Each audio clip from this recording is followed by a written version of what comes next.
Assalamualaikum warahmatullahi wabarakatuh. Perkenalkan, kami dari kelompok 5 yang berjumlahkan 2 orang. Yang pertama saya sebagai moderator yaitu Mulkaisar, dan juga ada rekan saya yang bernama Intan Permatasuri selaku pemateri. Dan di sini kami dari kelompok 5 akan menjelaskan tentang materi pengantar media sosial dan jaringan sosial. Kepada pemateri, saya persilakan.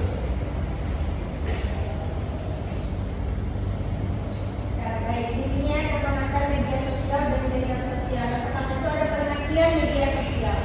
Media sosial adalah sebuah media online dengan para penggunanya bisa dengan mudah berpartisipasi, berbagi, dan menciptakan isi, meliputi blog, jejaring sosial, wiki, forum, dan dunia virtual. Media sosial merupakan media online yang mendukung interaksi sosial, dan media sosial menggunakan teknologi berbasis web yang mengubah komunikasi menjadi dialog interaktif. Terus ada juga pengertian jaringan sosial. Menurut John Scott, mengatakan jaringan sosial adalah kumpulan dari hubungan sosial yang terdiri dari simpul atau nodes dan ikatan base yang menggambarkan pola hubungan di antara para pelaku sosial.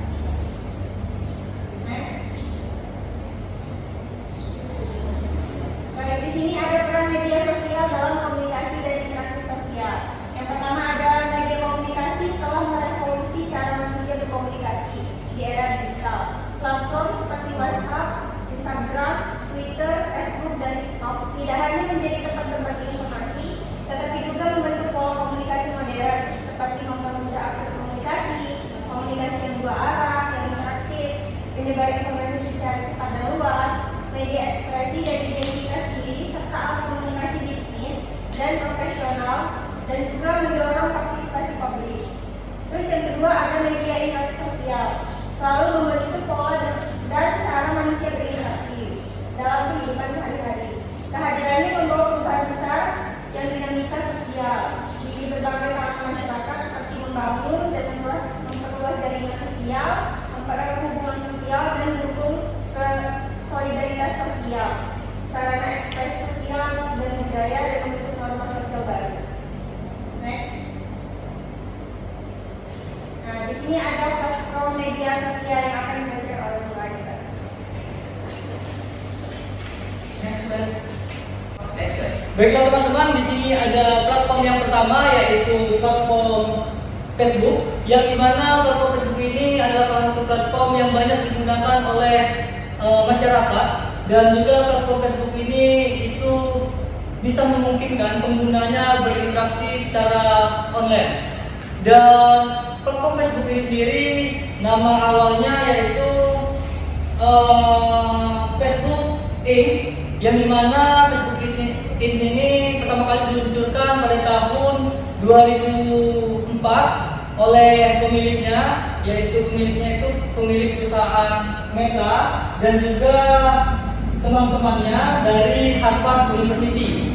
Dan fitur-fitur utama di dalam Facebook ini sendiri yaitu ada beranda, ada profil, ada teman, ada messenger, ada juga grup Facebook, ada juga notifikasi, event, dan juga real, serta ada juga mode gelap dan terang.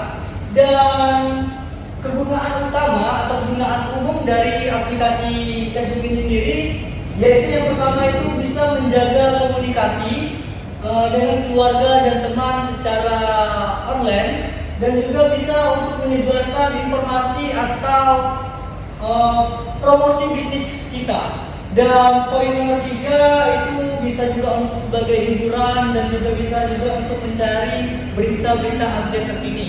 Dan poin nomor terakhir atau nomor 4, platform Facebook ini sendiri juga bisa untuk menjadi platform jaringan sosial untuk penggunanya.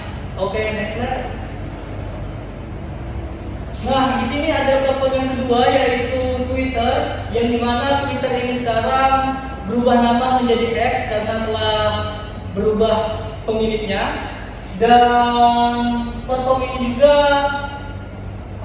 adalah sebuah platform yang digunakan untuk memungkinkan penggunanya berbagi pesan secara singkat, yaitu bisa nge-tweet atau retweet, dan juga bisa mengunggah video atau catatan.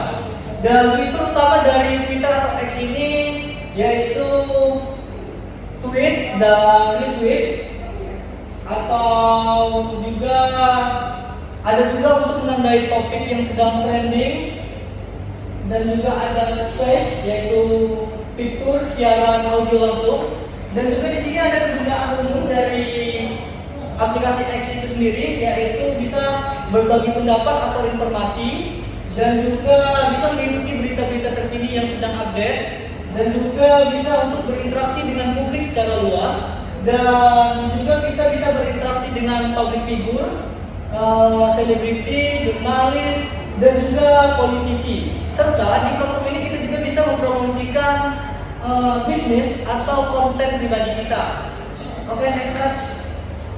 Nah, di sini ada platform yang ketiga, yang dimana platform yang ketiga ini adalah Instagram. Instagram sendiri adalah platform media sosial yang dirancang untuk berbagi foto dan video, serta berinteraksi dengan pengguna lain melalui like, komen, dan juga share. Di sini juga Instagram sendiri menyediakan fitur yaitu bisa melakukan pesan secara langsung, dan juga aplikasi ini sangat populer di kalangan anak muda zaman sekarang. Dan juga di sini ada fitur utama dari Instagram itu, yaitu yang pertama ada feed, yaitu tempat utama untuk melihat unggahan video ataupun foto, dan juga ada story, di mana kita bisa mengunggah story kita di aplikasi ini, dan juga ada siaran langsung, di mana kita bisa siaran langsung di aplikasi Instagramnya sendiri. Nah, di sini ada kegunaannya. Kegunaan utamanya itu kita bisa berbagi kehidupan sehari-hari, dan juga mempromosikan bisnis kita ataupun konten-konten kita di platform media sosial lain bisa kita promosikan di aplikasi Instagram itu sendiri, dan juga aplikasi Instagram ini sendiri juga bisa kita gunakan untuk membangun personal branding atau juga mempromosikan bisnis kita. Oke, next slide. Nah, di sini ada LinkedIn, yang dimana LinkedIn ini adalah platform media sosial profesional yang digunakan untuk membangun jaringan kerja atau networking, bisa juga untuk mencari pekerjaan, dan juga berbagi pengetahuan atau pengalaman profesional. Nah, fitur utama dari LinkedIn ini yaitu ada profil profesional atau CV online, dan juga berisi pengalaman kerja, pendidikan, keahlian, sertifikat, dan lain-lain. Dan di sini juga menyediakan berbagai lowongan pekerjaan atau juga job desk, dan juga kegunaan umum dari LinkedIn ini sendiri yaitu bisa menunjukkan keahlian dan prestasi, serta mempelajari tren industri atau karir. Bisa juga untuk menemukan kandidat bagi perusahaan yang sedang mencari pekerja, dan juga bisa untuk mencari kerjaan atau peluang karir, dan juga membangun dan memperluas jaringan profesional kita. Next slide. Oke, di sini penjelasan tentang membangun dan mempertahankan kehadiran digital. Yang pertama ada membangun kehadiran digital. Poin nomor 1 itu tentukan tujuan dan target audiens pengguna dari platform untuk bisa membangun personal branding kita. Dan poin nomor 2, buat identitas digital yang konsisten. Nah, di sini bisa gunakan nama yang sama, nama pribadi kita, atau serupa di platform media sosial kita yang lainnya. Dan nomor 3 itu pilih platform yang tepat. Jadi mana teman-teman, kita harus memilih platform yang tepat untuk kita membangun personal branding atau mempromosikan bisnis atau juga konten-konten pribadi kita. Dan nomor 4 itu ada buat konten yang berkualitas. Yang dimana konten berkualitas ini adalah konten yang berisikan pengetahuan atau juga informasi-informasi yang baik, dan juga tidak mengandung unsur sara ataupun rasis. Dan juga kita harus konsisten memposting. Di sini ada poin nomor 5, yaitu bangun interaksi dan jaringan, yang dimana kita harus membangun interaksi dan jaringan di dalam platform media sosial yang kita gunakan, seperti membalas komentar atau juga saling membalas like dari postingan-postingan sesama pengguna dari media sosial itu sendiri. Dan di sini ada mempertahankan kehadiran digital. Yang pertama itu konsistensi, teman-teman. Tetap aktif dan rutin memperbarui konten serta informasi profil. Jadi kita harus konsisten dengan apa yang kita lakukan awal pertama kali di dalam platform media sosial itu. Dan nomor 2 ada pantau reputasi digital, yang dimana kita harus memantau reputasi dari digital itu sendiri. Kita menanggapi konten-konten atau unggahan-unggahan dari pengguna media sosial yang lain, dan juga bisa saling bijak dalam menanggapi komentar-komentar yang negatif ataupun yang positif dari dalam konten tersebut. Dan poin nomor 3 itu adalah update skill dan informasi, yang dimana kita harus bisa mengikuti tren yang sedang booming pada saat ini, supaya kita bisa mengupdate diri kita, mengupdate skill kita, dan juga mengupdate informasi yang ada di dalam platform-platform media sosial. Dan juga poin nomor 4 yaitu amankan akun digital. Nah, amankan akun digital ini kita harus mengamankan akun pribadi kita, jangan sampai bisa diakses oleh pengguna media sosial yang lain. Karena di akun media sosial kita, yaitu adalah tempat platform kita untuk membangun personal branding diri kita supaya bisa terjaga dengan aman dan tidak terganggu dan diambil oleh orang lain. Oke, next. Etika pengguna media sosial dan cyberbullying. Nah, di sini ada etika media sosial adalah aturan norma dan sikap sopan yang seharusnya kita terapkan saat berinteraksi di dalam media sosial. Tujuannya adalah menciptakan lingkungan digital yang aman, yang sehat dan saling menghargai. Dan di sini juga ada cyberbullying, yang dimana cyberbullying adalah sebuah perundungan atau pelecehan yang terjadi di dunia nyata atau dunia maya, seperti di media sosial. Bisa dilakukan melalui pesan secara singkat atau forum-forum online lainnya. Oke, next slide. Nah, di sini ada pengukuran kinerja dan analisis kebijakan media sosial. Yang pertama itu ada pengukuran kinerja media sosial, adalah proses mengevaluasi seberapa efektif aktivitas media sosial dalam mencapai tujuan tersebut. Seperti meningkatkan jangkauan, juga ada engagement, konversi, dan juga ada membangun reputasi. Dan di sini ada analisis kebijakan media sosial, yaitu proses meninjau dan mengevaluasi aturan, pedoman, dan strategi penggunaan media sosial itu sendiri. Nah, dalam suatu organisasi atau komunitas agar sesuai dengan nilai misi dan peraturan yang berlaku. Oke, next slide. Nah, di sini ada indikator kinerja utama dalam kurung performance indicator. Yang pertama itu ada KPI, ada reach, ada engagement, ada follower growth, ada CTR dalam kurung click through rate, ada juga conversion rate, ada juga sentiment analysis. Oke, next slide. Nah, di sini ada metode untuk pengukuran dan analisis.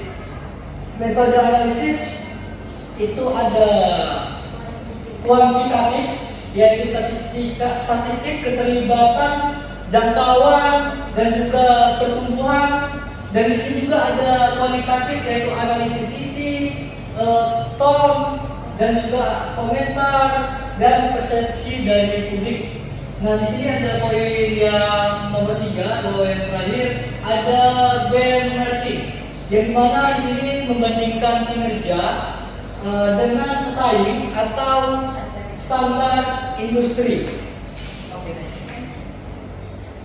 Nah, di sini ada tren dan inovasi di dalam media sosial, yaitu ada tren video pendek, konten otentik atau dari komunitas, atau tren belanja lewat sosmed, bisa juga tren membuat video melalui penggunaan AI dan next slide.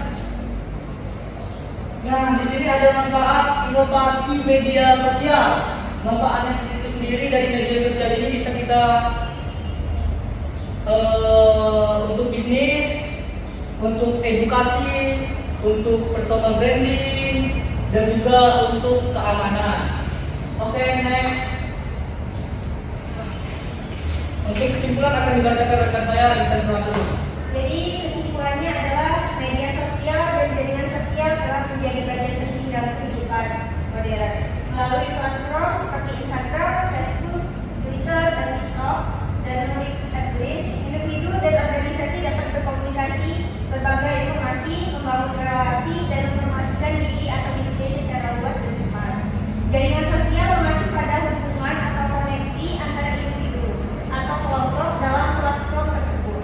Media sosial menjadi alat utama yang memfasilitasi interaksi sosial digital yang bersifat dua arah, terbuka dan real-time.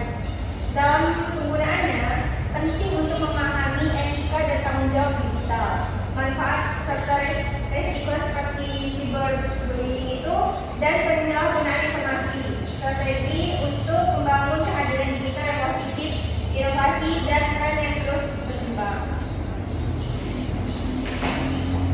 Baiklah, itu dia penyampaian materi pada hari ini yang disampaikan oleh kelompok 5. Jika ada salah-salah kata, kami mohon maaf. Kami akhiri. Wassalamualaikum warahmatullahi wabarakatuh.